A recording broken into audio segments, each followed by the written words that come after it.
The belt hook allows you to hang your drill or driver from a tool belt while you work. The hook attaches to the tool near the battery. The hook can become fatigued where it bends and eventually break off.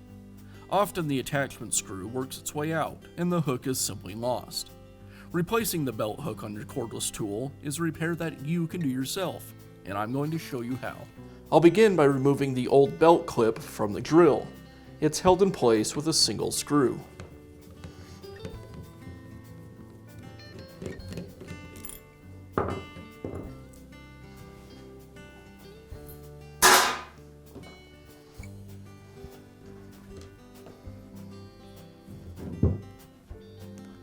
Now I can install the new belt clip. I align the tabs on the belt clip with the drill. And then I'll secure it with the new screw that came in the kit.